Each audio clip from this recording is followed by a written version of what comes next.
Shalom teman-teman sekalian, senang sekali pagi ini kita boleh kembali beribadah kepada Tuhan. Saya percaya dimanapun kita berada, Tuhan hadir di tengah-tengah kita dan rohnya menyertai setiap kita. Mari kita datang membawa seluruh beban diri kita kepada Tuhan. Kita membawa segala pergumulan hidup dan diri kita ke hadapan Tuhan. Di dalam ibadah ini Tuhanlah yang mengundang kita dan Ia hadir bersama-sama dengan kita. Ibadah ini kita mulaikan di dalam nama Allah Tritunggal. Allah Bapa, pencipta alam semesta, pencipta setiap kita, Allah Putra, yang berkorban di atas Kalvari menebus hidupmu dan hidupku. Dan Allah Roh Kudus yang menyertai setiap detik hidup kita. Dalam nama Allah Tritunggal itu, kita datang dan kita mulaikan ibadah pada pagi hari ini. Amin.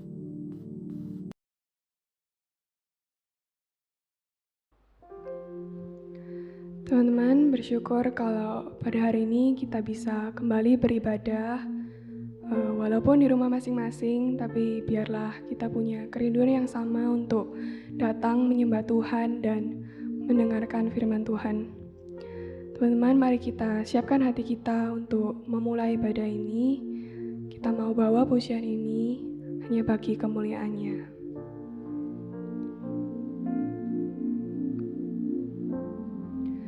Let me enter in your place with all the weak and strong and young and old, the rich and poor and tired souls. Leave my worries on the floor and let my faith be strong as I'm covered by your grace abound and love so strong.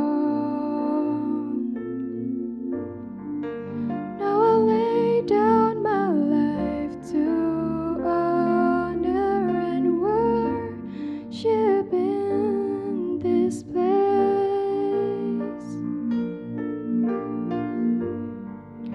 and I'm down on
Tuhan, terima kasih atas kesempatan-Mu pada hari ini kami bisa kembali beribadah di hadapan-Mu ya Tuhan. Ya Tuhan, kalau sekarang kami ingin memulai ibadah ini, kiranya Engkau yang mau memberkati jalannya ibadah ini agar dapat berjalan dengan baik, agar semuanya ini juga bisa memuliakan nama-Mu saja ya Tuhan. Kami serahkan seluruh rangkaian ibadah ini ke dalam tangan-Mu, hanya dalam nama-Mu kami berdoa. Amin. Teman-teman, kalau burung di langit yang tak menabur masih diberi makan oleh Bapa kita, bukankah kita, anak-anaknya yang diberi jaminan rencana yang terbaik, tak seharusnya khawatir akan hari esok. Teman-teman, dalam situasi dan kondisi apapun, kita mau belajar, percaya, dan bersandar kepadanya. Ku pandang rumput di langit yang tak menabur, namun diberi makan oleh Bapa di surga. Ku lihat rumput di ladang tumbuh tanpa bekerja, namun berpakaian indah, lebih dari raja di dunia. Tak perlu aku khawatir karena ku mengenal Bapa di surga, tahu semuanya ku perlu. Aku tidak khawatirkan hari esok, ku berharga melebihi burung di langit dan rumput di ladang. Cari dulu kerajaan-Mu Tuhan, dan kebenaran-Mu yang hidup, maka semuanya akan ditambahkan kepadaku.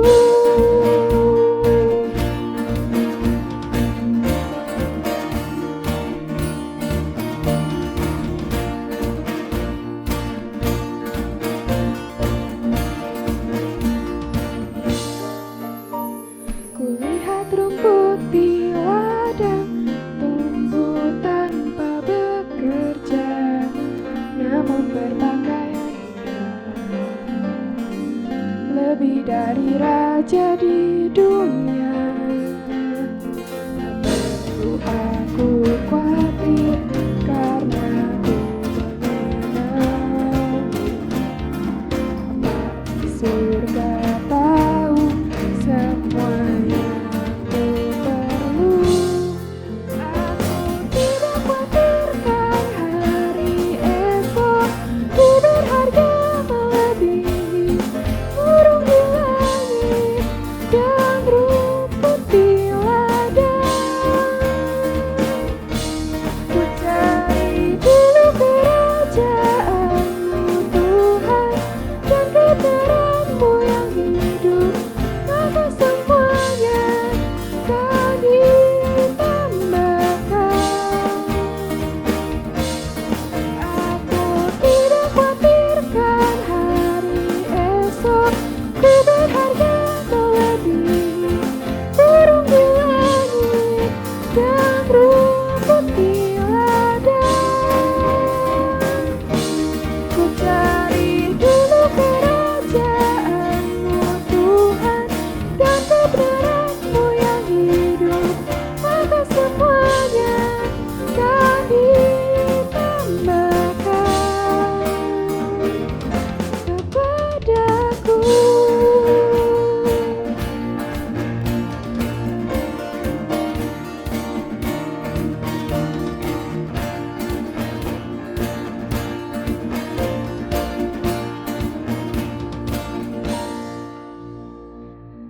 Teman-teman, nggak terasa sudah memasuki hampir 2 tahun sejak pandemi ini berlangsung. Mungkin ada di antara kita yang pernah melewati pergumulan atau mungkin sedang menghadapi pergumulan dalam studi, pekerjaan, maupun relasi dengan orang-orang di sekitar kita. Dan bahkan mungkin kita juga kehilangan orang-orang yang kita kasihi. Kita tahu nggak mudah melewati itu semua. Dan muncul banyak pertanyaan dari diri kita, kenapa kita harus diberikan cobaan dan pergumulan yang sebegitu rupa. Tapi kita harus ingat bahwa semua yang terjadi dalam kehidupan kita nggak akan lepas dari campur tangan Tuhan dan rancangan Tuhan atas kehidupan kita. Seperti yang ditulis di Yesaya 29 ayat 11, bahwa Tuhan tahu rancangan apa yang ada padanya, yaitu rancangan damai sejahtera dan bukan rancangan kecelakaan, untuk membawa hari depan yang penuh harapan bagi setiap kita. Dalam menghadapi pergumulan dan situasi apapun, Tuhan gak akan membiarkan kita sendiri, karena Ia mengerti dan peduli setiap persoalan yang kita hadapi. Teman-teman, sebelum menaikkan beberapa pokok doa, kita mau menaikkan sebuah pujian, Allah peduli.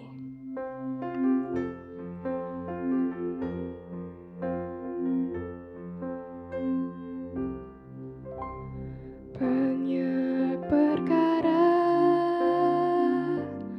yang tak dapat ku mengerti. Mengapakah harus terjadi di dalam kehidupan ini? Satu perkara yang ku simpan dalam hati, tiada satu pun kan terjadi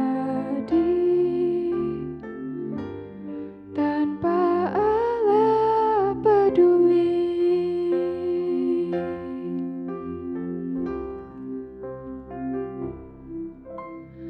Allah mengerti, Allah peduli segala persoalan yang kita hadapi. Tak akan pernah dibiarkannya ku bergumul sendiri, sebab Allah mengerti.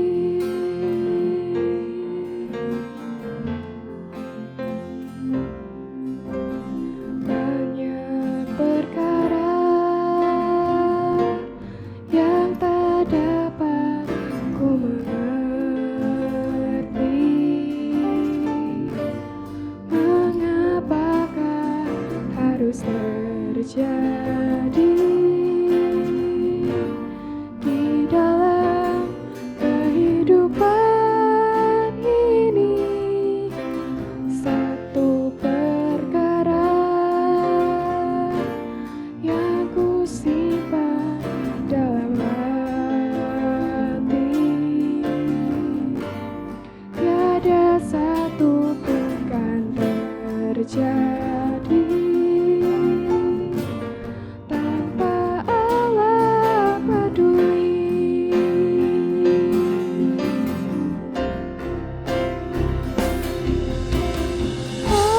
Allah mengerti, Allah peduli segala persoalan yang kita hadapi. Tak akan pernah dibiarkannya ku bergumul sendiri, sebab Allah peduli.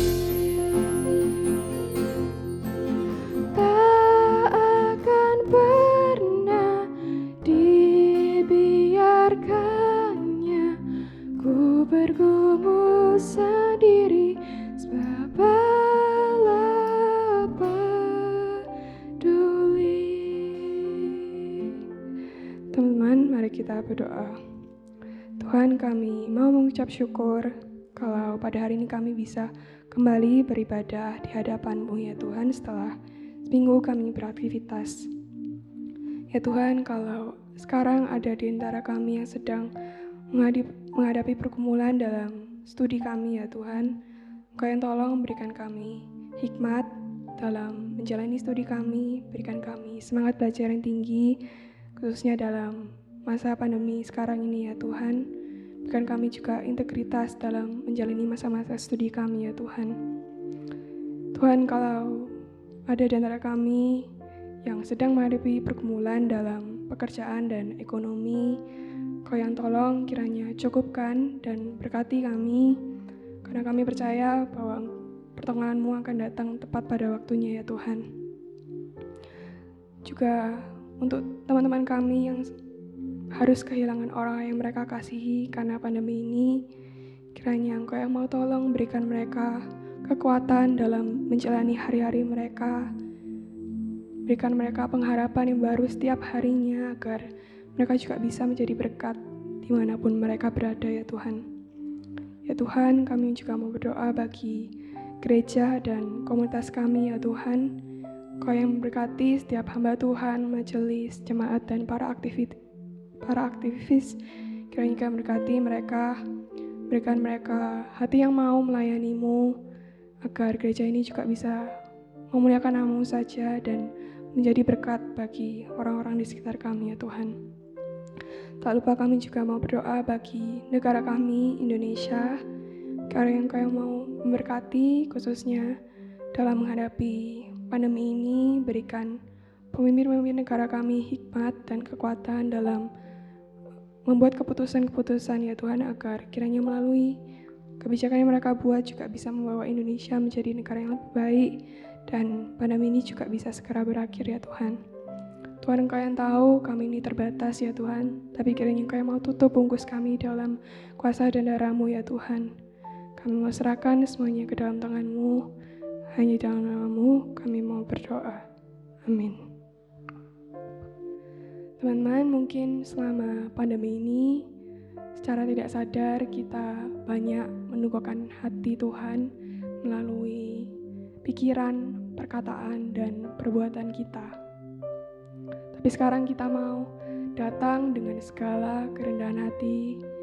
Kita mau datang memberikan diri kita untuk diubahkan. Kita mau diperbaharui hidup kita agar bisa seturut dengan kehendak Tuhan dan sesuai dengan kehendak Tuhan atas kehidupan kita. Sebelum kita mau mendengarkan firman Tuhan, kita menaikkan sebuah pujian berkenan bagi-Mu.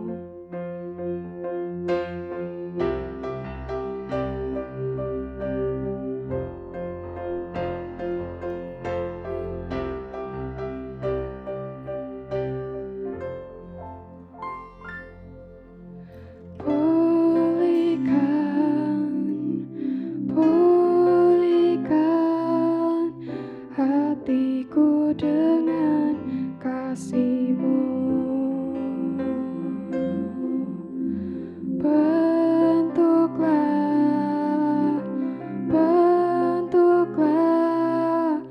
hatiku jadi seperti-Mu. Kekudusan-Mu memenuhiku. Tuhan, ini rinduku.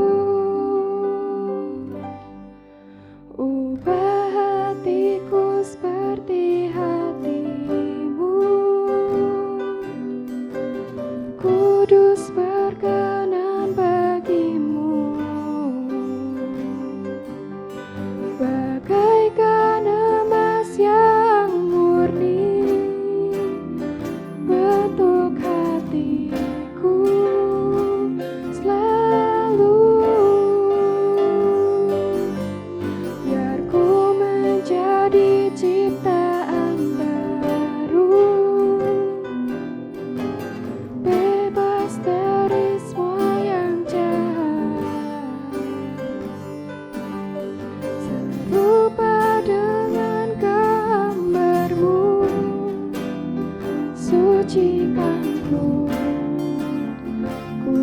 kuduskan hatiku, Tuhan.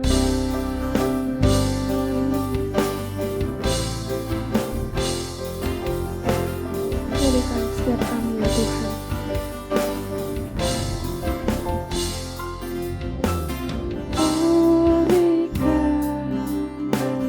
Pulihkan hatiku dengan kasih-Mu.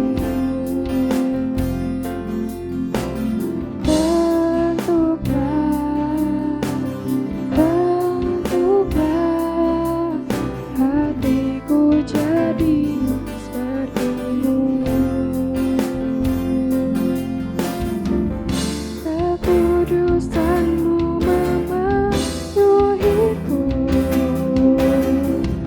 Tuhan, ini rinduku. Ubah hatiku seperti hati-Mu. Kudus berkenan bagi-Mu. Bagaikan emas yang murni, bentuk hatiku selalu. Biar ku menjadi ciptaan baru, bebas dari semua yang jahat, serupa dengan gambar-Mu. Sucikan ku, kuduskan hatiku. Ubah hatiku seperti hati-Mu. Kudus berkenan bagi-Mu. Bagaikan emas yang murni, bentuk hatiku selalu. Biar ku menjadi ciptaan baru, bebas dari semua yang jahat, serupa dengan gambar-Mu. Sucikan ku, kuduskan hatiku, Tuhan.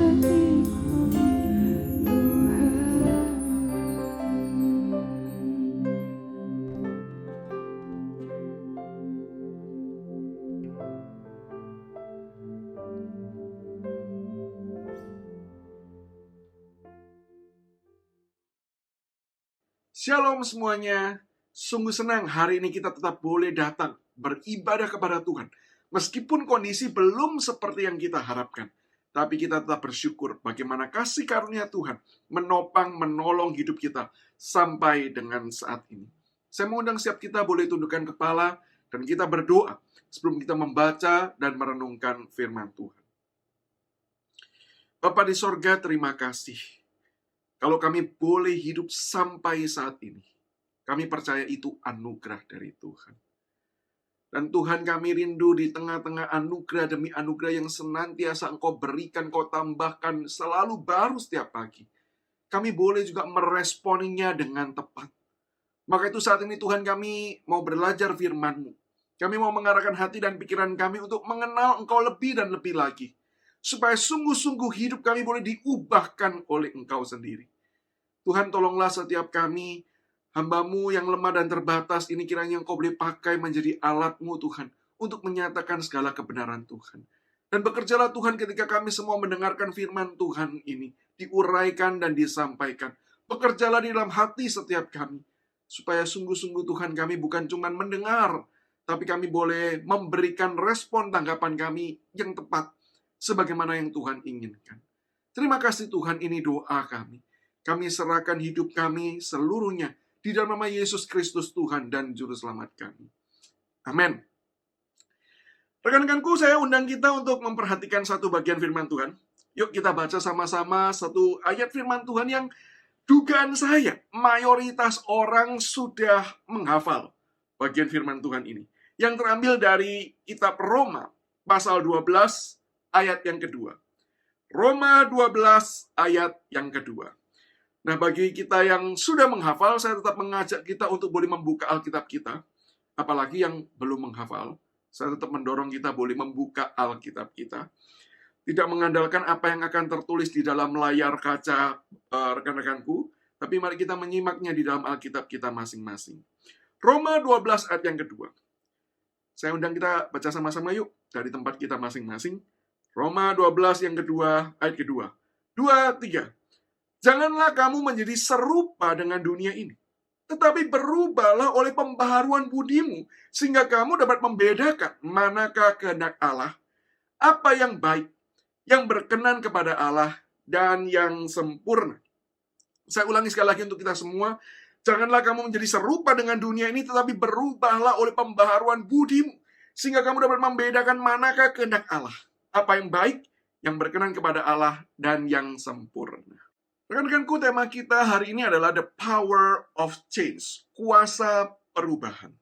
Nah, berbicara tentang perubahan, saya mengajak kita melihat beberapa fakta berikut ini. Yang pertama, yaitu banyak orang menginginkan perubahan terjadi dalam kehidupannya.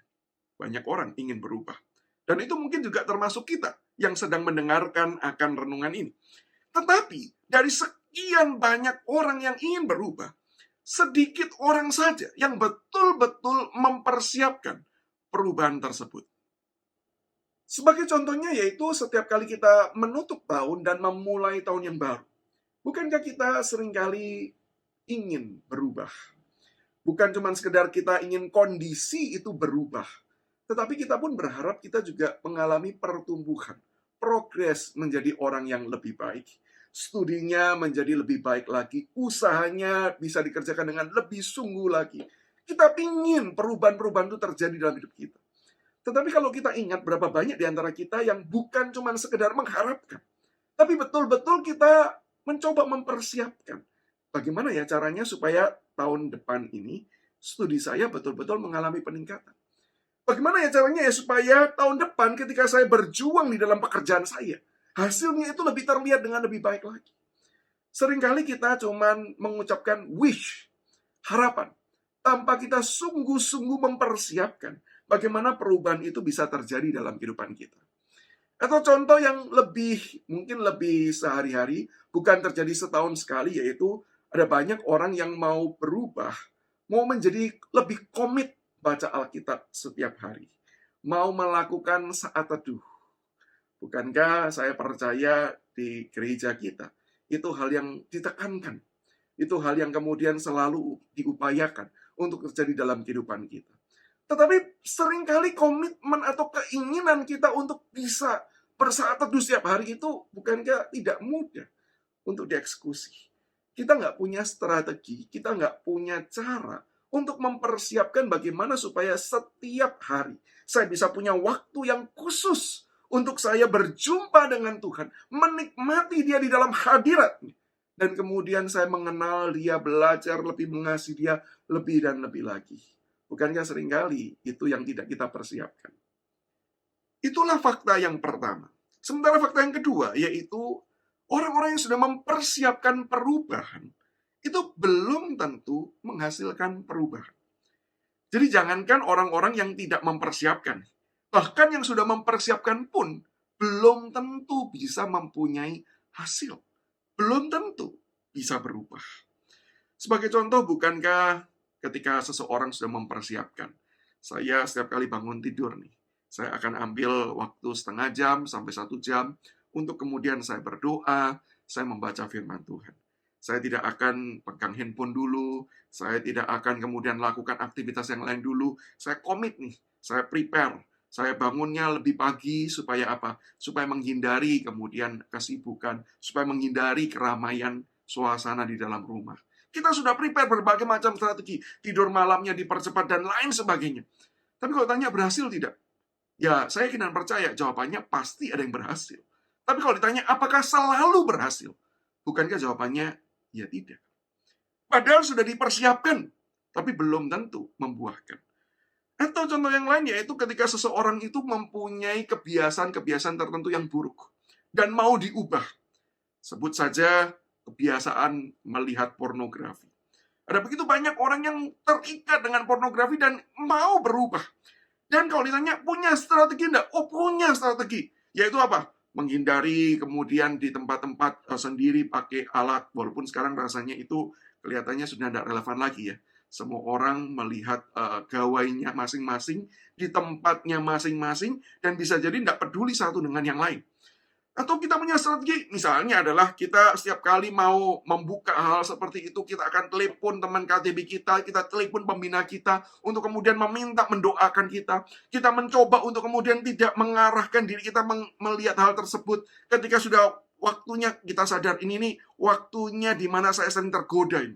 Maka saya harus jaga-jaga, mulai kemudian kita lakukan berbagai macam cara, entah itu dengan olahraga, entah itu dengan baca Alkitab, entah itu dengan nonton YouTube, puji-pujian, praise and worship, ibadah. Kita coba lakukan semua hal itu. Tapi kalau boleh jujur, apakah selalu berhasil? Bukankah jawabannya adalah tetap tidak pasti berhasil? Maka disitulah kita tahu perubahan itu bukan hal yang mudah. Berubah itu adalah hal yang sulit. Dan fakta yang ketiga, dari yang berhasil berubah itu pun, umumnya yang berubah itu hanya hal-hal yang bersifat superficial, bersifat hal-hal yang nampak, bukan perubahan yang ada di dalam dan yang mendasar.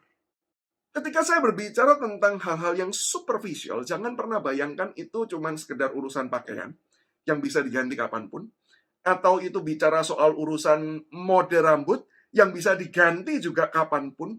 Bukan hal seperti itu. Hal superficial itu seperti apa sih? Saya berikan 2 contoh. Yang pertama yaitu hal ini. Kalau boleh ditanya dan coba diresponi secara personal saja ya. Ganti pacar itu sulit atau tidak? Yang di sini sudah pacaran perlu menjawab. Yang sudah nikah sudah tidak relevan ya. Nggak perlu ikut-ikutan menjawab ya. Sudah nggak bisa. Anda sudah memutuskan dan nggak bisa berubah lagi.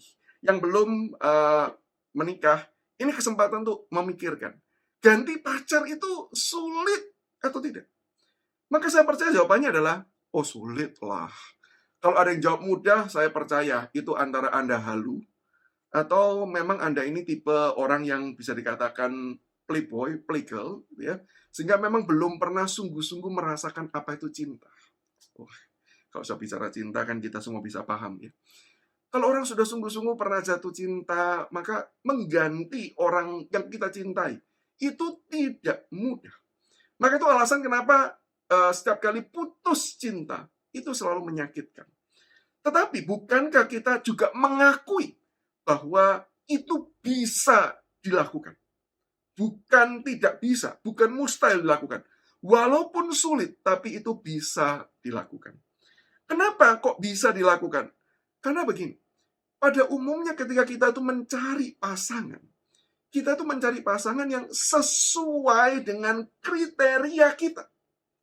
Sehingga kriteria kita ini kan tidak berubah. Kriteria kita ya dari dulu begitu-begitu saja. Saya suka, sebagai laki-laki, suka perempuan, itu pasti ya. Perempuan yang seperti apa? Oh, perempuan yang rambutnya panjang.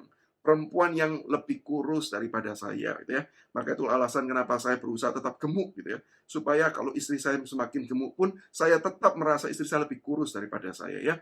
Nah, itu guyonan yang nggak berarti, ya. Tapi kita tuh punya kriteria-kriteria tertentu yang kita itu pikirkan. Dan itu yang senantiasa menjadi kayak apa ya? Gambaran ideal pasangan yang kita itu inginkan. Sehingga ketika ada satu orang yang cocok, mayoritas itu cocok, kita bisa katakan saya suka dengan dia. Tetapi ketika orang itu pun lalu dengan berbagai macam alasannya, toh kita masih bisa menemukan orang lain yang juga bisa mengisi kecocokan-kecocokan tertentu di dalam kriteria yang kita harapkan dan inginkan tersebut. Sehingga kalau ditanya, ya sebenarnya orang ini cuma superficial. Karena yang lebih esensi adalah kriteria kita ini. Ini yang tidak berubah. Betul kan ya? Ini tidak berubah. Orang bisa berganti, tapi kriteria ini umumnya tidak akan berganti secara signifikan. Bisa ada adjustment, tapi tidak berganti secara signifikan. Atau contoh yang kedua, orang itu bisa berubah keyakinan, bisa pindah agama. Dan memang pernah ada orang yang cerita bahwa dia itu pindah keyakinan dari keyakinan yang lama, kemudian ceritanya dia masuk ke dalam agama Kristen. Dan ketika dia bercerita dengan antusias. Kenapa dia mau mengikut Kristus? Yaitu apa? Karena dia mendengar kalau mengikut Kristus, maka dia itu akan mendapatkan berbagai macam kesuksesan. Dia akan mendapatkan berbagai macam keuntungan. Dia akan bisa mendapatkan ini dan itu dan berbagai macam hal. Sehingga di dalam hal ini, bagi orang seperti ini, Tuhan itu bisa diganti-ganti. Boleh kali ini Tuhannya yang ini. Boleh lain kali Tuhannya yang itu. Karena itu bukan yang esensi. Bukan yang mendasar. Itu cuma superficial. Yang esensi itu apa? Yaitu keinginan dan kerinduan yang menggebu-gebu untuk mendapatkan keuntungan, mendapatkan harta, kesuksesan, dan kekayaan. Dan yang keempat, fakta yang keempat, yaitu ketika kita diminta oleh firman Tuhan untuk berubah, maka kita bukan membicarakan sesuatu hal yang hanya di luar, tetapi membicarakan sesuatu hal yang sangat esensial yang ada di dalam. Yaitu apa? Perubahan dari dalam yang mempengaruhi seluruh aspek kehidupan kita. Perubahan seperti apakah yang diinginkan? Yaitu diubahkan semakin serupa dengan Yesus Kristus. Itulah perubahan yang harusnya terjadi di dalam kehidupan setiap kita. Dan itu perubahan yang sangat fundamental, sangat esensial, sangat mendasar di dalam kehidupan setiap kita. Itu bukan yang superficial. Artinya apa menjadi serupa dengan Kristus? Yaitu pikiran kita, hati kita, perasaan kita menjadi sama dengan Yesus Kristus. Bukankah itu yang diajarkan oleh Tuhan kita Yesus Kristus ketika dia berkata, barang siapa mau mengikut aku, ia harus menyangkal diri. Yang artinya apa? Bersedia untuk menanggalkan segala keinginannya. Dan kemudian mengambil segala keinginan Tuhan. Menjadikannya sebagai kerinduan dan keinginan dan harapan terjadi dalam kehidupannya. Apa yang Kristus pikirkan, itu yang juga kita pikirkan. Apa yang diinginkan oleh dia, itu yang juga kita inginkan. Apa yang dicintai oleh dia, itu yang juga kita cintai. Bukankah itu perubahan yang harusnya terjadi dalam kehidupan orang Kristen? Dan itu artinya perubahan yang juga perlu terjadi dalam kehidupan setiap kita. Sehingga kita tahu membicarakan 3 hal di awal saja, itu bukan hal yang mudah. Apalagi ini sifatnya spiritual, sifatnya rohani. Maka saya percaya tanpa anugerah dan pertolongan dari Tuhan, kita tidak mungkin berubah. Saya tidak berkata bahwa cuma sekedar sulit kali ini.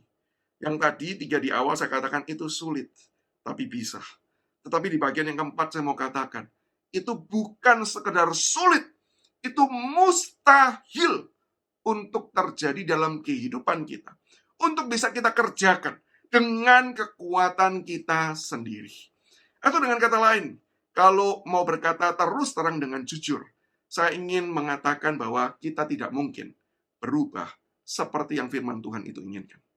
Kita tidak bisa berubah sebagaimana yang Tuhan itu tuntut dengan segala kekuatan diri kita sendiri. Itu mustahil untuk terjadi. Nah, maka rekan-rekanku, mungkin sebagian di antara kita bertanya-tanya, kalau begitu, buat apa kita bahas the power of change? Untuk apa kita bahas tentang perubahan? Apakah kita tuh tetap perlu menginginkan berubah? Padahal kita sudah tahu bahwa berubah itu sesuatu hal yang bukan cuma sekedar sulit, tapi perubahan yang dituntutkan dan yang harusnya terjadi dalam kehidupan kita, itu mustahil untuk kita kerjakan. Apakah kita masih perlu untuk mengharapkan, mendambakan, dan menginginkan perubahan itu terjadi? Jikalau itu yang kita tanyakan, maka saya ingin menjawab. Hari ini jawabannya adalah ya. Saya ulang lagi dengan posisi sekarang saya menghadap kamera. Kalau itu pertanyaan kita, apakah memang kita masih perlu menginginkan dan mendambakan perubahan terjadi dalam kehidupan kita? Maka jawaban saya adalah ya. Kita tetap harus menginginkan dan mendambakan perubahan terjadi dalam kehidupan kita. Meskipun itu mustahil kita sendiri mengerjakannya. Nah, kalau demikian yang jadi pertanyaan adalah, apa yang menjadi alasan kita tetap mendambakan perubahan? Kalau kita itu bukan cuma sekedar sulit, tapi mustahil untuk mengerjakan di dalam kehidupan kita. Yang pertama alasannya yaitu karena Allah itulah yang menginginkan perubahan terjadi dalam kehidupan kita. Dia bukan cuma sekedar menginginkan perubahan itu, tetapi dia juga yang akan mengerjakan perubahan tersebut di dalam dan melalui kehidupan setiap kita. Saya ulangi, kenapa kita tetap perlu merindukan perubahan terjadi, meskipun kita tahu kita nggak mungkin bisa mengerjakannya. Alasannya, yaitu karena Allah lah yang menginginkan perubahan itu terjadi. Bukan cuma sekedar menginginkan, sehingga kemudian dia menuntut kita berubah. Nah, kalau seperti itu memang nggak make sense sih. Allah menuntut, padahal kita nggak sanggup, ya jelas kita nggak mungkin melakukannya. Tetapi dia yang menginginkan, dia pula lah yang kemudian mengerjakannya di dalam kehidupan setiap kita. Maka ketika kita membaca bagian Roma 12 ayat yang kedua, sebenarnya terjemahan yang lebih tepat ayat ini adalah demikian. Jangan jadi serupa dengan dunia, tetapi hendaklah kamu senantiasa diubahkan menurut pembaharuan budi. Kalau kita perhatikan di terjemahan LAITB, bentuknya itu terkesan kita yang melakukan. Tapi berubahlah, seolah-olah ini sebuah perintah. Kita ini yang harus berubah. Tetapi sebenarnya ini adalah bentuk pasif. Hendaklah kita senantiasa diubahkan. Sehingga hal ini memberitahu kita bahwa perubahan itu bukanlah karya kita pertama-tama. Tapi perubahan itu adalah justru pekerjaan Tuhan di dalam kehidupan kita. Karena memang dia menginginkan kita senantiasa berubah. Sehingga ketika kita tahu bahwa perubahan itu merupakan pekerjaan Allah, maka saya percaya tidak ada yang sulit, bukan, bagi Allah. Memang bagi kita mustahil. Sama seperti keselamatan bagi kita mustahil untuk kita mengerjakan. Tapi bukankah apa yang mustahil bagi manusia justru Allah sanggup kerjakan di dalam kehidupan setiap kita. Allah sanggup menyelamatkan kita, bahkan dengan cara yang sangat ajaib dan luar biasa, melalui kedatangan Yesus Kristus, melalui pengorbanan di atas kayu salib, dan kebangkitannya dari antara orang mati. Maka demikian juga saya yakin dan percaya Allah juga sanggup melakukan perubahan-perubahan di dalam kehidupan setiap kita. Allah sanggup. Apalagi, Roma 12 ayat 1 sudah mengingatkan kita akan besarnya kasih yang Allah itu berikan dalam kehidupan kita. Maka itu dikatakan, hai saudara-saudaraku, demi kemurahan Allah atau demi anugerah Allah. Anugerah yang seperti apa? Anugerah yang sudah dijabarkan dalam Roma 1 sampai Roma 11. Anugerah yang diberikan kepada orang-orang berdosa, orang-orang yang tahu kebenaran tapi justru menindas kebenaran tersebut. Dan bukankah itu adalah kita? Bukankah kita seringkali tahu kebenaran? Tapi bukankah sebagaimana pepatah yang seringkali digunakan untuk menunjukkan pemberontakan kita, peraturan itu ada untuk dilanggar. Kita tahu kebenaran, tetapi justru kita menolak kebenaran tersebut. Dan kita menggantikannya dengan hal yang lain. Bukankah pereduksian kebenaran mulai terjadi? Orang mulai menggantikan apa yang dulu dianggap dan dipercaya benar. Dikatakan, oh sudah kuno. Itu sudah tidak perlu lagi dipercayai. Sehingga kita sekarang bisa mengambil kebenaran-kebenaran kita sendiri. Dan kebenaran-kebenaran yang kita sukai sendiri. Orang banyak menurunkan standar kebenaran. Dan itulah dosa di mata Allah. Dan kalau kita melihat, sebenarnya kita ini bukan keturunan Yahudi. Di mana Yesus Kristus datang, Yesus Kristus menyatakan karyanya, kita bukan bagian dari orang-orang Yahudi. Tetapi kita ini adalah orang-orang Indonesia. Sehingga kita ini adalah orang-orang non-Yahudi. Yang sebenarnya jauh daripada keselamatan itu. Tapi bukankah yang jauh itu Allah sanggup tangkap, Allah sanggup raih kita, Allah sanggup dekatkan kita. Bahkan Allah sanggup melimpahkan kita tetap dengan kasih karunia-Nya yang besar bagi kehidupan setiap kita. Sehingga ketika kita mengingat akan hal tersebut, bukankah kasih Allah itu senantiasa membuat kita semakin hari, semakin mau mengasihi Tuhan. Mengingat kasih Tuhan itu membuat kita juga jatuh cinta kepada Dia. Sehingga di dalam hal ini, saya yakin dan percaya, kalau Allah itu mau mengubah kita, lalu Allah itu juga yang sudah mengasihi kita dan memampukan kita juga mengasihi Dia. Maka bukankah kita sebenarnya juga bisa dengan mudah berkata, Tuhan, aku mau juga Engkau ubah hidupku. Sehingga perubahan bukan cuma sekedar menjadi maunya Tuhan, tetapi juga menjadi maunya setiap kita. Mungkin di dalam bagian ini ada yang bertanya pertanyaan sebagai berikut. Kenapa sih Tuhan itu kok nggak mau mengubah secara langsung, cepat, otomatis, instan? Kenapa kok prosesnya itu bisa jadi panjang dan bisa jadi itu menyakitkan? Nah, tentu saja kita nggak bisa mengetahui alasan yang pasti dan alasan yang lengkap dari kenapa Tuhan memutuskan cara yang seperti ini. Tetapi dari pemaparan firman Tuhan dari Alkitab, kita bisa mempelajari beberapa hal. Yang pertama adalah kalau memang Tuhan itu mengubah kita langsung, otomatis, instan, maka sebenarnya itu bukan diri kita lagi. Itu pribadi yang lain. Itu bukan kita. Ibaratnya kayak begini deh. Kalau dulu ya, kita itu sebut saja, dulu nggak suka makanan pedas. Lalu dengan cara yang instan, tiba-tiba suka jadi makanan pedas. Maka kau tanya, kenapa kamu kok tiba-tiba suka makanan pedas? Jawabannya adalah, nggak tahu tuh. Ini ya tiba-tiba aja. Kita itu nggak merasa itu diri kita. Kita itu merasa menjadi sesuatu hal yang menjadi orang lain. Karena dari dulu itu bukan kesukaan kita, itu bukan ciri kita.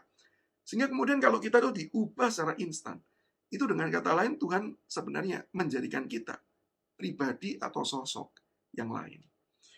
Dan yang kedua, Tuhan itu menginginkan proses. Dan bagi Tuhan, proses itu penting. Proses itu indah. Bukan cuma sekedar hasil akhir yang indah. Kalau Tuhan itu betul-betul hanya inginkan produk akhir, maka saya yakin dan percaya dari awal Tuhan akan buat kita tidak pernah bisa berdosa. Kenapa? Karena proses untuk diampuni, lalu berubah, itu panjang dan lama. Bahkan seumur hidup kita di dalam dunia ini, kita pun tidak bisa mencapai titik kesempurnaan. Nanti Tuhanlah yang menyempurnakan kita, bukan? Maka kalau Tuhan itu cuma ingin hasil akhir, maka Tuhan tidak ciptakan kita seperti ini. Tuhan akan ciptakan yang lain. Ibaratnya adalah seperti orang tua yang membesarkan anak. Saya belajar hal ini juga melalui pengalaman saya ketika punya anak. Khususnya ketika mengajari anak saya itu naik sepeda. Anak pertama saya sudah lancar naik sepeda. Anak kedua saya sudah lancar naik sepeda. Anak pertama saya justru mengalami kesulitan untuk naik sepeda. Sehingga berkali-kali saya harus temani dia, pegangi dia, ajari lagi, arahkan lagi. Ketika patah semangat, dikobarkan lagi semangatnya, berjuang kembali, pegangan lagi. Sampai sekarang sudah bisa belum? Belum sih, belum. Tapi apakah kemudian pengalaman mengajari itu menjadi pengalaman yang buruk? Enggak. Pengalaman kemudian menemani proses dia belajar. Apakah itu menjadi pengalaman yang tidak menyenangkan? Enggak. Justru pengalaman itu indah. Pengalaman itu yang kemudian kita akan kenang. Pengalaman itu yang kemudian membuat kita bisa punya waktu bersama-sama. Dan sebenarnya itu yang saya yakin dan percaya. Juga Tuhan nikmati. Proses perubahan kita adalah proses yang juga Allah itu nikmati. Ketika Allah berjalan bersama-sama dengan kita, yang diubahkan terus-menerus oleh pekerjaan kasih karunia dari Tuhan. Maka saya kenal percaya ketika kita saat ini berada di dalam situasi yang buruk, di dalam situasi pandemi COVID-19, maka saya percaya ini adalah proses juga. Ini adalah bagian dari kurikulumnya Tuhan. Sebagaimana Roma 8, 28, 30 mengatakan Allah turut bekerja dalam segala sesuatu. Maka saya yakin dan percaya, pandemi ini memang bukan Tuhan yang mendatangkan. Tetapi Tuhan bisa memakai pandemi ini untuk membentuk, mengubahkan, mempertumbuhkan hidup setiap kita. Sehingga kemudian setiap kita menjadi semakin serupa dengan Yesus Kristus. Maka sebagaimana salah satu tulisan yang dituliskan oleh seorang teolog, don't waste your life. Maka saya percaya kalimat ini bisa diubah. Don't waste this pandemic. Jangan sia-siakan pandemi ini. Ini tentu bukan masa yang ideal.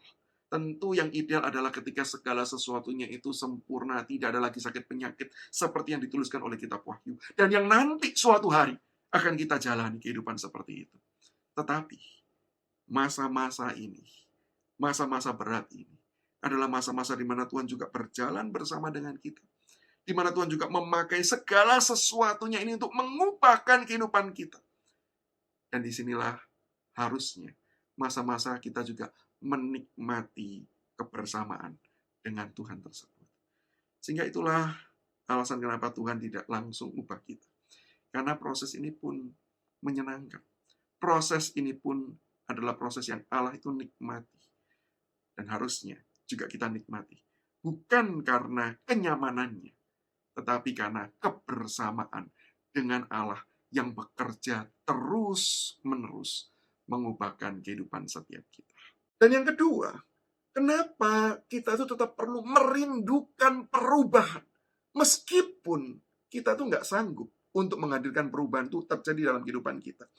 Yaitu karena melalui perubahan itu akan menjadikan hidup kita berdampak bagi kehidupan orang lain.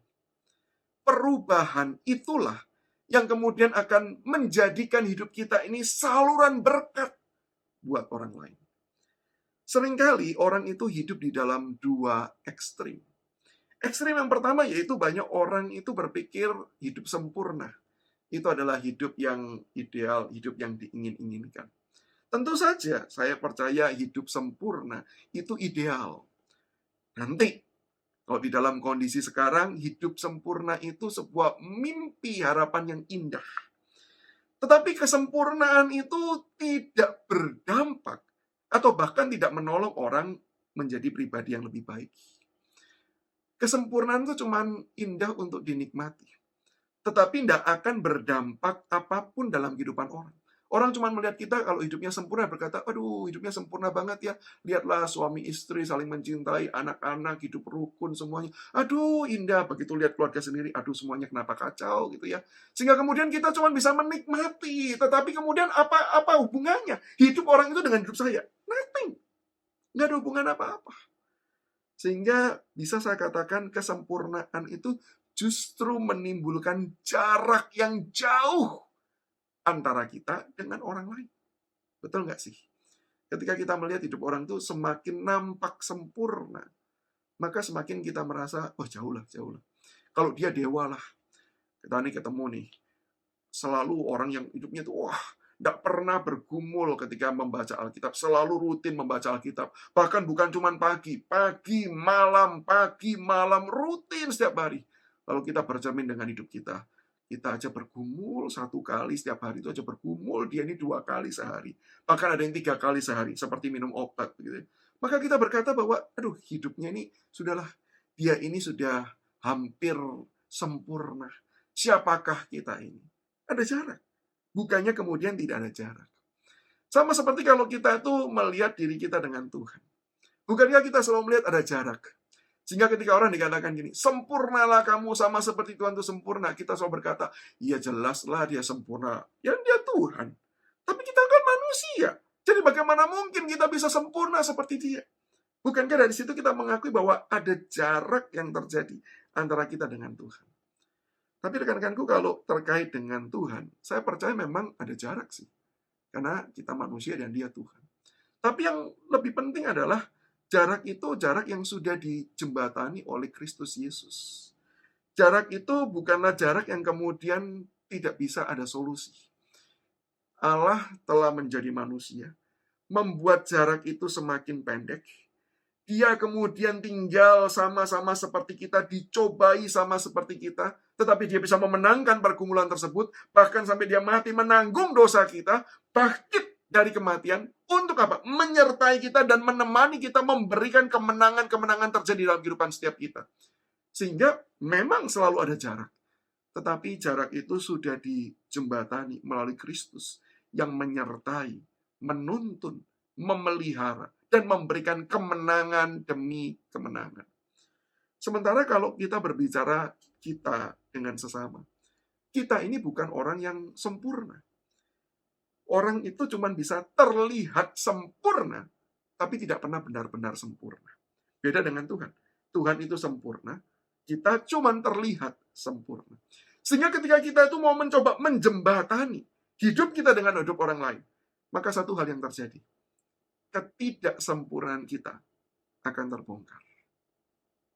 Kalau jarak itu akan dihilangkan, maka kesempurnaan itu akan memudar. Berbeda dengan Allah, dia yang sempurna, dia yang menjembatani, dia tetap sempurna.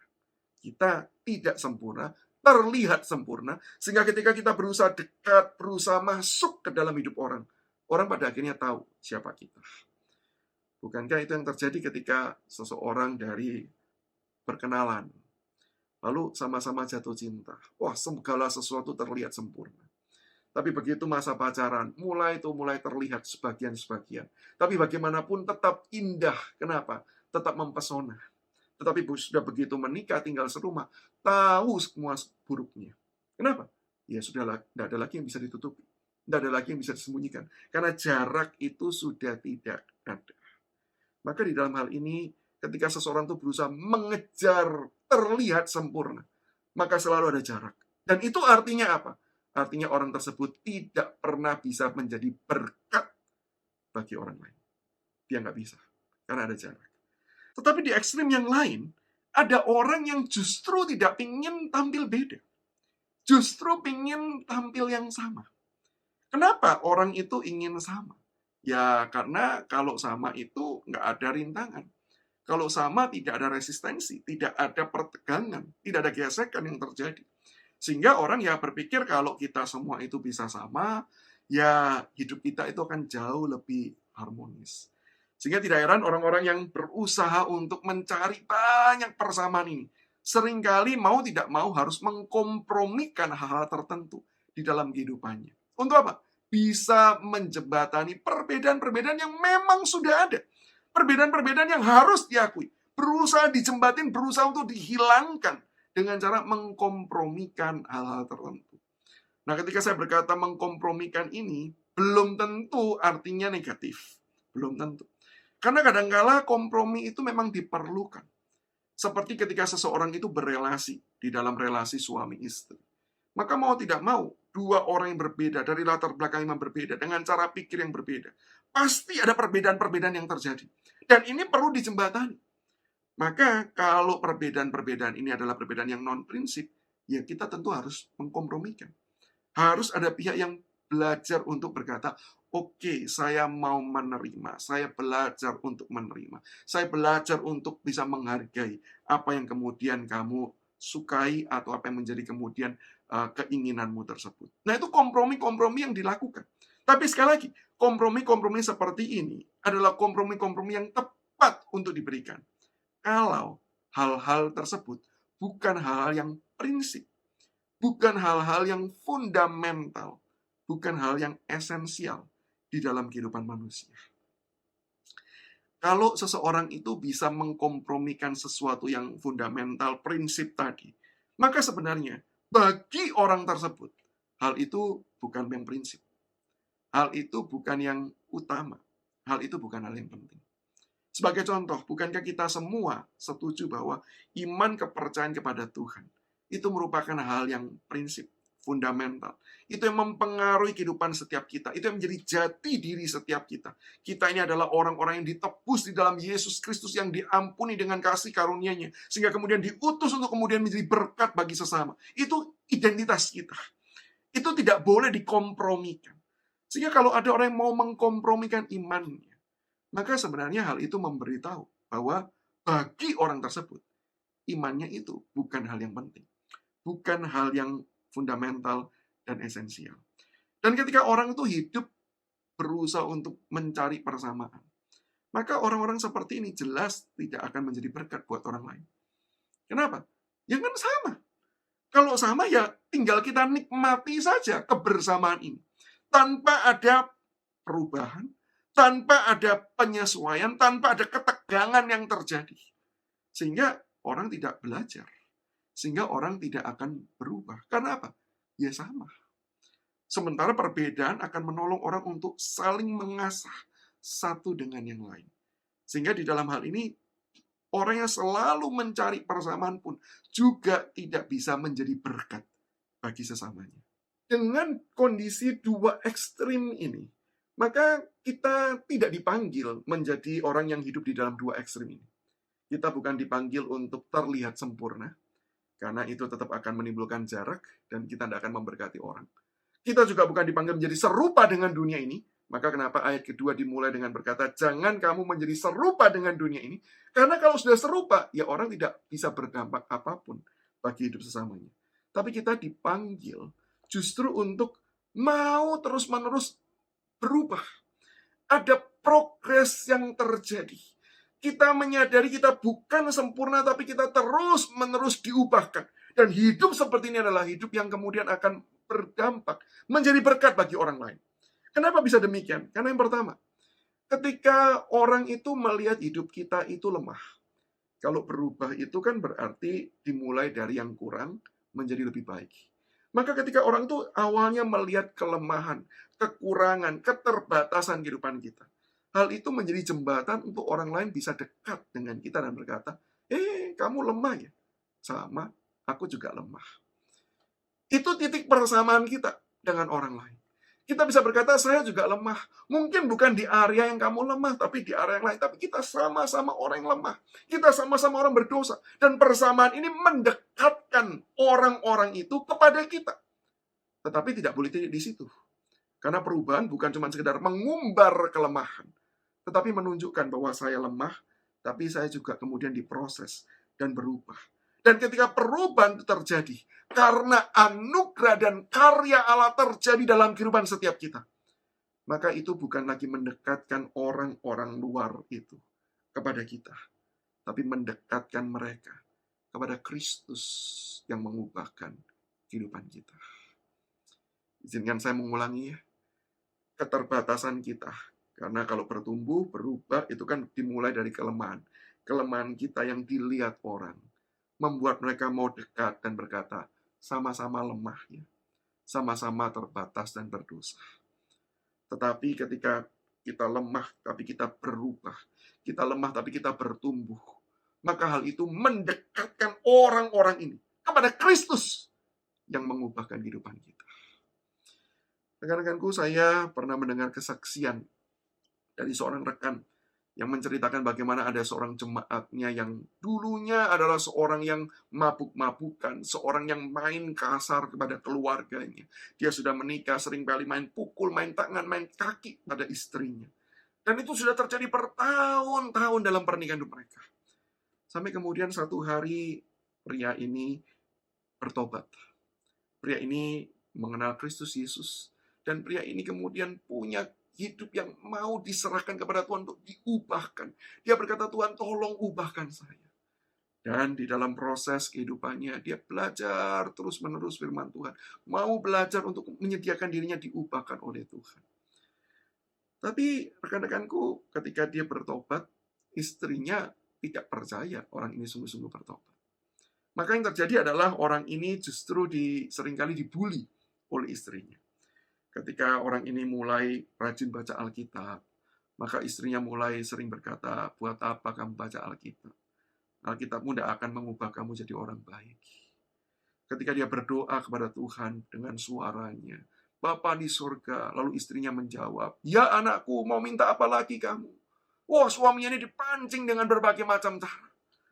Sampai satu kali si pria ini menceritakan, ketika dia sedang baca Alkitab, istrinya itu sedang melakukan pekerjaan rumah. Tiba-tiba istrinya itu menyiramkan air pel-pelan kepada suaminya ini. Dan kemudian istrinya ketika menyiramkan itu sambil berkata, sini, aku baptis kamu kembali untuk yang kedua kalinya. Kali ini suaminya sudah nggak tahan lagi. Maka dia mulai bangkit berdiri. Dia pegang baju istrinya, dia naikkan. Dan tangannya itu sudah menggenggam mau memukul. Tapi dia kemudian cerita. Di dalam hatinya ada suara yang berkata, jangan lakukan. Ingat, kamu harus mengasihi istrimu. Jangan lakukan. Tuhan tidak menginginkan hal tersebut terjadi. Suara itu terus berbicara membuat gelisah orang ini. Sehingga kemudian yang nampak tangannya yang sudah menggenggam itu tampak gemetaran. Dan pada waktu itu pun istrinya masih kemudian menggodanya. Masih menggodai dia. Dengan berkata apa? Sudah, kalau mau pukul, pukul aja seperti dulu. Nggak perlu sekarang doa-doaan, pukul aja. Rekan-rekanku, nggak mudah untuk berubah. Tapi kesempatan itu dia cerita pada waktu dia berjuang, dia sudah nggak tahan lagi. Dia cuma berdoa, Tuhan tolong kuatkan saya. Dia lepaskan istrinya. Dia nggak pukul. Dan pengalaman-pengalaman seperti itu terjadi setiap hari. Selama beberapa bulan lamanya. Sampai akhirnya satu kali istrinya berkata kepada suaminya ini. Ketika hari Minggu, aku mau ikut ke gereja. Sang suami menaruh curiga karena istrinya nggak pernah mau ikut ke gereja. Lalu suaminya tanya, buat apa kamu pergi ke gereja? Mau mempermalukan aku ya di gereja? Lalu istrinya berkata, bukan. Aku mau ke gereja karena aku mau cari tahu Tuhan seperti apa yang bisa mengubah suamiku. Dari seorang yang begitu kasar sampai sekarang menjadi seorang yang suami idaman. Yang aku sudah tidak pernah berani lagi mimpikan terjadi dalam hidupku. Aku mau kenal Tuhan yang bisa mengubah suamiku itu. Rekan-rekanku, perubahan, pertumbuhan yang Allah kerjakan dengan anugerahnya itu menjadi sarana Allah mau memakai hidup kita menjadi saluran berkat buat sesama kita. Dan yang ketiga, yang terakhir, kenapa kita tetap perlu merindukan perubahan meskipun kita nggak sanggup untuk menjalankannya? Yaitu karena ketika kita merindukan perubahan, itu tandanya kita sedang menyiapkan diri kita. Seolah-olah kita mau berkata kepada Tuhan, Tuhan aku nggak sanggup. Tetapi kalau memang Engkau yang mau bekerja di dalam diriku, mengubah aku, maka sekarang aku mau siapkan diriku, siapkan hatiku. Aku mau serahkan hidupku kepada Tuhan. Maka itu kenapa ayat yang kedua ini dimulai dari ayat pertama. Karena itu saudara-saudara, demi kemurahan Allah, aku menasihatkan kamu, supaya kamu mempersembahkan tubuhmu. Ketika kita merindukan perubahan, meskipun kita sadar kita nggak sanggup, tapi kita tahu Allah akan mengerjakan perubahan tersebut. Maka di situ kita seolah-olah berkata pada Tuhan, Tuhan, aku serahkan hidupku ke dalam tangan untuk boleh Engkau mengubahkan aku. Sehingga pada akhirnya melalui perubahan-perubahan yang terjadi, Engkau mau pakai hidupku yang lemah, yang terbatas untuk menjadi berkat bagi banyak orang. Maka rekan-rekanku yang menjadi pertanyaan bagi kita saat ini, apakah kita mau menyiapkan hati kita, mau menyiapkan diri kita, mau mempersembahkan hidup kita, dan membiarkan Tuhan bekerja mengubahkan kehidupan setiap kita. Mungkin bagi setiap kita, atau sebagian di antara kita akan menjawab dengan cepat, ya saya mau. Karena kita menganggap, ya sudah seringlah tantangan khotbah seperti ini. Tapi rekan-rekanku, saya mau mengajak kita, yuk pikir baik-baik, pikir secara serius. Karena begitu kita berkata, yes, saya tetap mau menginginkan perubahan terjadi dalam hidup saya. Maka jangan bayangkan Tuhan akan membuat hidup kita itu lancar terus, nggak ada masalah, sambil kita kemudian diubahkan. Seringkali perubahan itu justru terjadi ketika ada penderitaan, ketika ada tantangan, ketika ada kesulitan. Sehingga ketika hari ini kita berkata, ya Tuhan, aku mau menyiapkan hatiku, aku mau menyerahkan diriku, silakan Engkau bekerja mengubahkan. Maka kita harus bersedia untuk dirombak habis. Kita harus bersedia untuk kemudian sakit, karena ada banyak bagian-bagian dalam kehidupan kita yang kemudian dipotong. Ada ilah-ilah yang ada dalam diri kita yang kemudian dipenggal oleh Tuhan. Dan itu menyakitkan kita. Ada banyak keinginan-keinginan nafsu-nafsu kita yang tadi kita anggap itu baik-baik saja, itu kemudian dihentikan oleh Tuhan.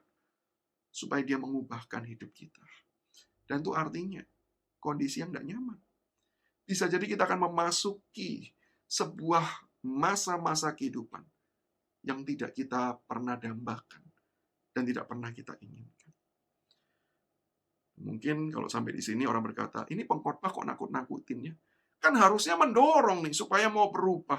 Harusnya titik dong sampai tadi tantangannya cukup selesai. Biarkan orang jawab iya. Rekan-rekanku, saya nggak mau jadi orang yang cuma mengatakan yang baik-baik saja. Saya mau mengatakan apa realitanya. Ketika kita berkata, yes Lord, this is my life. Ini hidupku, ku serahkan kepadamu. Ubahlah, pakailah menjadi berkat. Itu artinya kita siap berkata, apapun ya Tuhan, apapun. Lakukan. Bahkan kalau itu pun menyakiti aku, lakukan. Karena aku tahu, itu bukan menyakiti aku. Itu menyakiti egoku. Itu menyakiti akan nafsu kedaginganku. Tapi itu semua membentuk aku menjadi pribadi lebih baik. Apakah kita siap meresponi seperti ini? Kalau ditanya, ya gimana bisa siap kalau ditakut-takuti seperti itu? Gimana saya bisa berkata, iya kalau kondisinya nggak nyaman dan nggak enak? Rekan-rekanku, izinkan saya akan menjawab pertanyaan ini dengan menceritakan kisah pengalaman hidup saya. Saya percaya kisah ini sudah seringkali saya ceritakan. Kisah ini kalau boleh saya kasih judul, kisah ini judulnya adalah Kapok. Kisah masa kecil saya.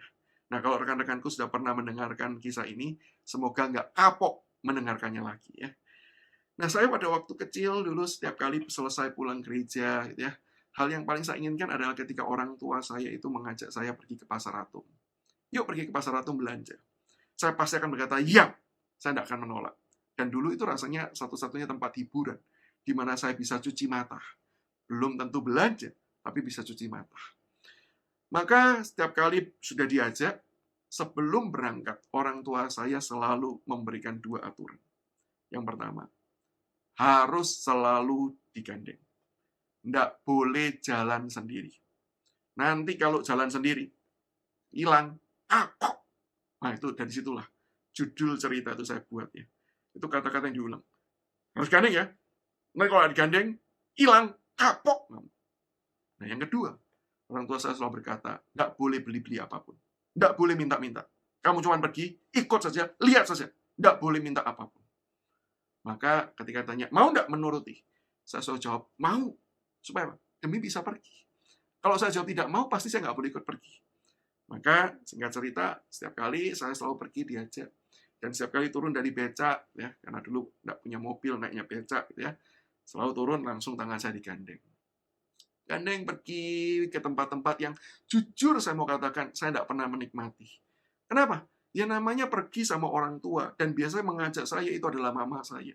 Itu pasti lihatnya kalau tidak panci, wajan, sutil, daster, begitu ya. Yang bagi saya seorang anak laki-laki pria, apa indahnya, apa nikmatnya semua itu. Sementara pergumulan dan pergulatan itu semakin besar terjadi. Setiap kali melewati lorong, di mana ada toko mainan yang etalasenya itu menampilkan berbagai macam mainan. Wah, itu menjadi godaan. Pingin untuk bisa berkata, stop sebentar dong, saya mau lihat. Kan kalau lihat tidak apa-apa. Tapi begitu kemudian mau lihat, katakan, sudah tidak usah lihat-lihat. Karena nanti kalau sudah lihat, pengen mau beli, nanti rengek-rengek, tidak usah, mending tidak usah lihat. Wah, jadi menderita sekali. Sampai satu kali, mama saya itu berbelanja persis di seberangnya toko mainan.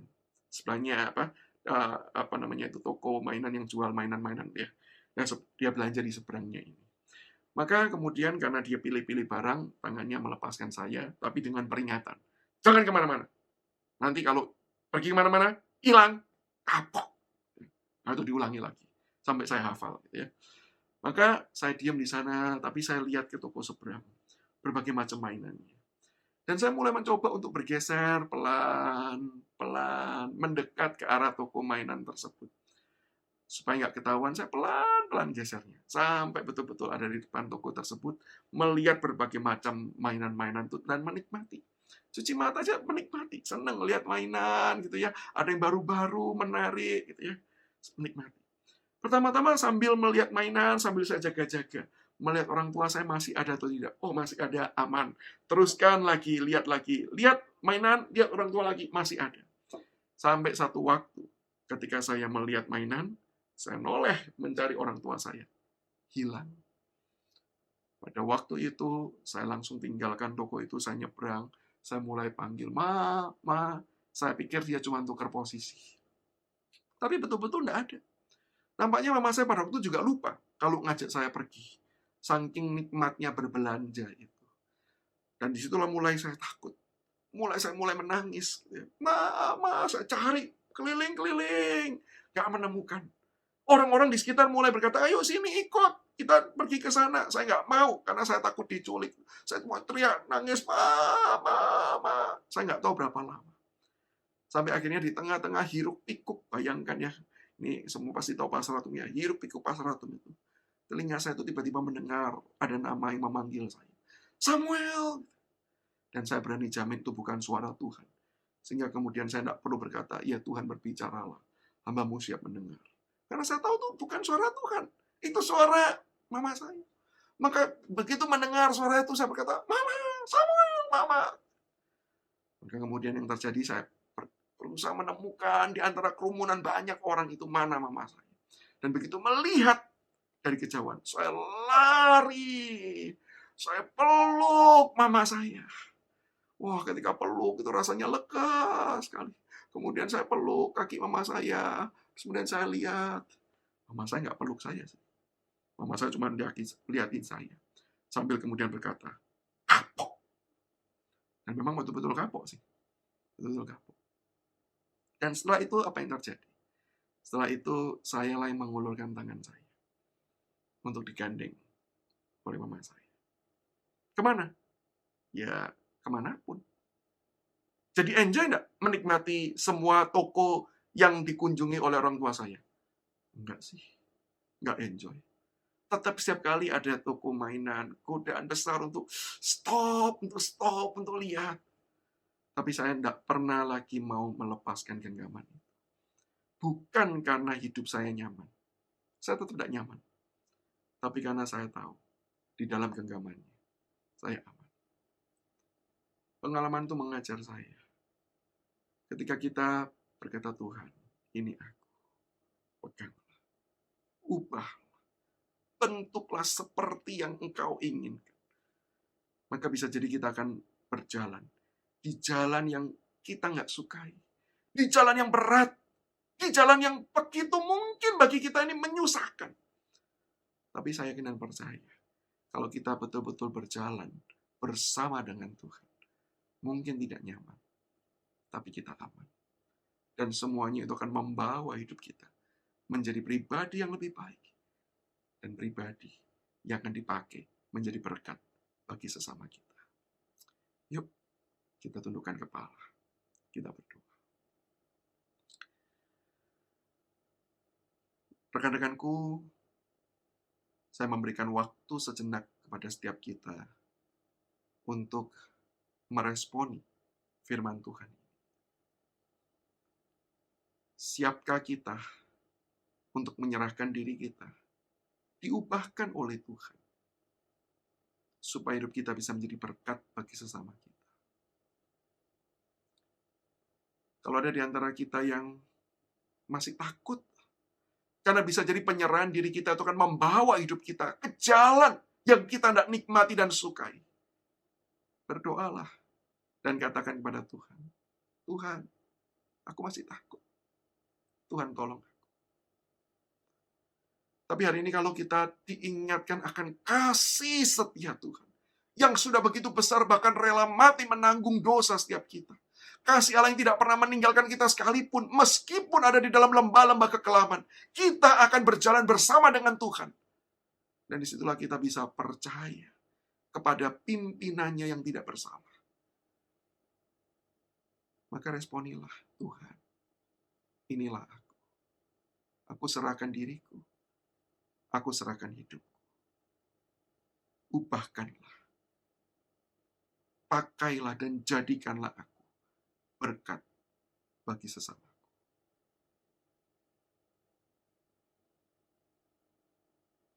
Bapa di sorga, dengarlah setiap doa-doa kami. Doa-doa yang penuh dengan kelemahan dan keterbatasan. Bahkan juga doa-doa penyerahan diri kami ke dalam tangan pengasihan-Mu. Di dalam nama Yesus Kristus, Tuhan kami berdoa.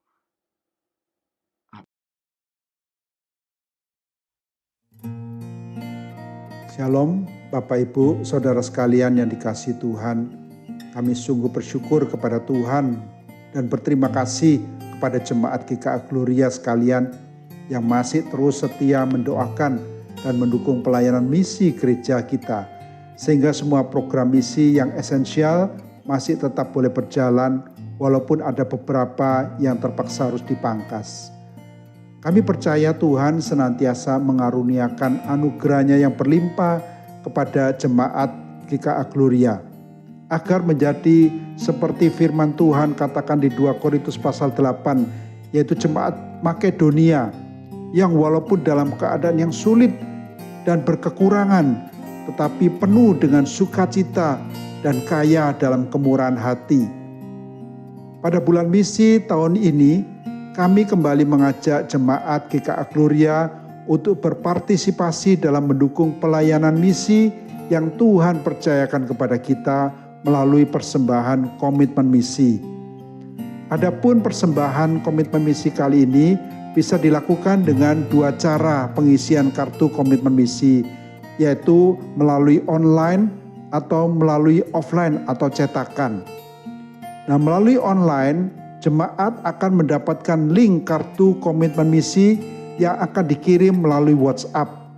Silakan Bapak Ibu mengisinya dan mendoakannya. Nah, ini contoh dari komitmen misi yang akan dikirim melalui online atau WhatsApp. Ini ada data, Bapak Ibu bisa mengisi alamat dan tolong jangan lupa nomor handphone. Nah, lembaran kedua Bapak Ibu, silakan Bapak Ibu berdoa dan mengisinya. Nah, di sana ada 5 kolom yang bisa dicentang. Bapak Ibu digerakkan oleh Tuhan, yang mana Bapak Ibu akan mendukung pelayanan misi, silakan dicentang. Nah, seandainya ada jumlah nilai yang tidak tercantum di sini dan Bapak Ibu digerakkan oleh Tuhan untuk mengisi sesuai dengan pimpinan Tuhan, silakan Bapak Ibu mengisi sejumlah nilai di kolom yang kosong dan berapa bulan Bapak Ibu akan mendukungnya. Silakan Bapak Ibu menuliskannya. Dan kemudian yang di bawah sekali ada, jika Bapak Ibu bersedia untuk ada email yang akan dikirim, tolong bisa diisi atau nomor WhatsApp yang Bapak Ibu punya. Kemudian dikirim dan nanti akan menerima balasannya.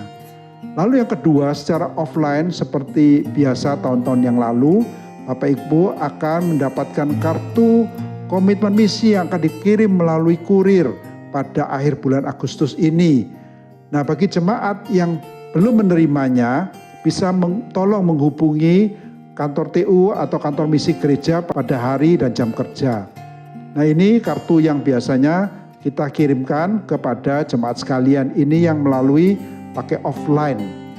Nah, Bapak Ibu, kami mohon Bapak Ibu kiranya bisa mengisi dengan data yang sedikit lengkap. Tapi seandainya Bapak Ibu tidak ingin diketahui namanya, silakan memakai inisial. Misalnya Kang Ulukito pakai inisial KL.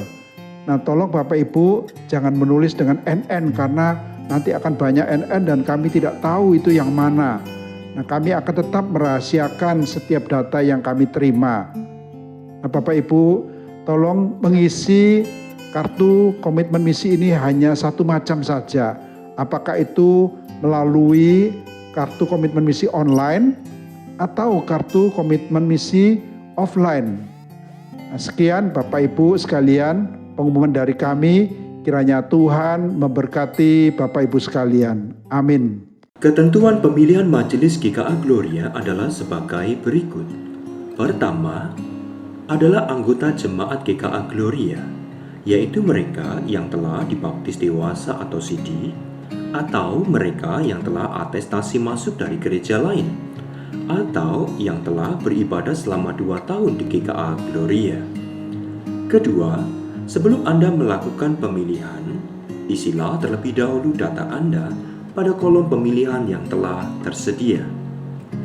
Ketiga, jumlah calon majelis yang dipilih untuk Gloria Pacar maksimal 31 orang, untuk Gloria Satelit maksimal 23 orang, untuk Gloria Samudra maksimal 7 orang, untuk Gloria Galaksi maksimal 13 orang, untuk Gloria Rungkut maksimal 5 orang, untuk Gloria Nirwana maksimal 7 orang. Pemilihan majelis akan dilakukan dengan 2 cara, yaitu secara offline dan online. Bagi Anda yang akan melakukan secara offline, Anda dapat melakukannya sebagai berikut. Pertama, silakan Anda datang langsung ke gereja masing-masing dan mengisi formulir pemilihan majelis pada hari dan jam kerja, mulai Senin tanggal 6 sampai 11 September 2021. Untuk hari Senin hingga Jumat, jam kerja pukul 8 pagi hingga 3 sore. Untuk hari Sabtu, jam kerja pukul 8 pagi hingga pukul 1 siang. Kedua, Anda dapat mengambil formulir pemilihan majelis di gereja masing-masing dan kemudian Anda dapat mengisinya di rumah. Formulir dapat diambil mulai hari Minggu tanggal 5 hingga 12 September dan dikembalikan paling lambat tanggal 12 September pukul 6 sore. Bagi Anda yang akan melakukan pemilihan majelis secara online, Anda akan mendapatkan link pemilihan. Klik link tersebut, maka Anda akan mendapatkan formulir pemilihan. Isilah data diri Anda, nama, nomor HP, dan alamat rumah Anda. Kemudian, pilihlah calon majelis sesuai dengan pilihan Anda. Jumlah majelis yang dipilih sesuai dengan ketentuan yang telah tercantum. Jika ada kekeliruan, silakan klik tombol hapus dan Anda akan mengulangi kembali proses pemilihan dari awal. Jika Anda sudah merasa yakin benar dengan pilihan Anda, silakan klik tombol kirim. Maka, kami akan memberikan konfirmasi pilihan Anda. Jika sudah benar, silakan klik tombol kirim. Setelah itu, Anda akan mendapatkan ID konfirmasi bahwa pemilihan Anda telah berhasil. Teman-teman, mari dengan seluruh umat di segala zaman, kita mau sama-sama bangkit berdiri dan kita mengakui pengakuan iman kita, pengakuan iman rasuli. Aku percaya kepada Allah, Bapa yang Maha Kuasa, Khalik langit dan bumi, dan kepada Yesus Kristus, Anaknya Tunggal, Tuhan kita, yang dikandung dari Roh Kudus, lahir dari anak darah Maria, yang menderita sengsara di bawah pemerintahan Pontius Pilatus, disalibkan, mati, dan dikuburkan, turun ke dalam kerajaan maut. Pada hari ketiga, bangkit pula dari antara orang mati, naik surga, duduk sebelah kanan Allah, Bapa yang Maha Kuasa, dan dari sana akan datang untuk menghakimi orang hidup dan yang mati. Aku percaya kepada Roh Kudus, gereja yang kudus dan am, persekutuan orang kudus, pengampunan dosa, kebangkitan tubuh, dan hidup yang kekal. Amin. Kita bersyukur untuk ibadah yang telah kita lakukan bersama-sama. Kita percaya Tuhan boleh ada dan memberkati setiap kita. Mari kita saat ini bangkit berdiri, kita membawa seluruh diri kita. Ketika kita berdiri di hadapan Tuhan, kita bukan hanya melakukan sebuah aksi fisik, tetapi kita menyerahkan seluruh diri kita kepada Tuhan. Dan di akhir ibadah ini, mari kita mengakhiri dan mempersembahkan hidup kita kepada Tuhan. Kita menerima berkat daripada Tuhan.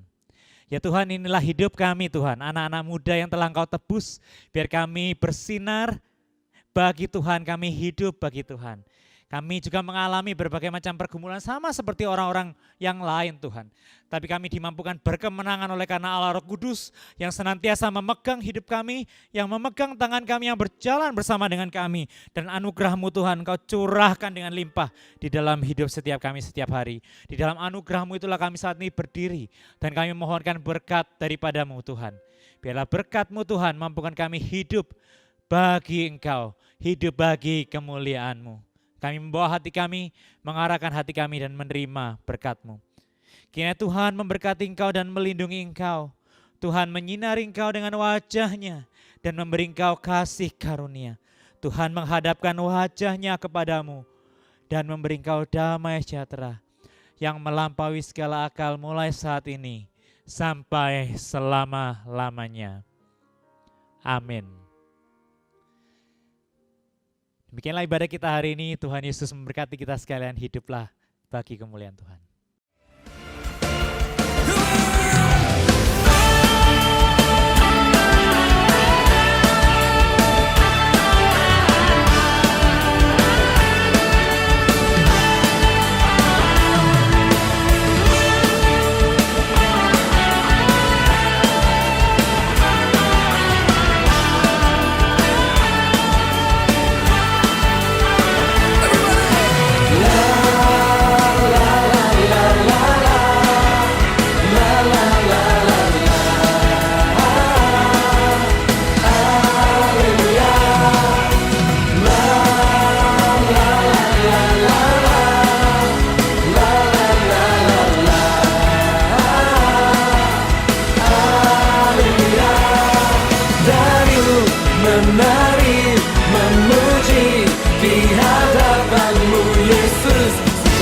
kita, Rohmu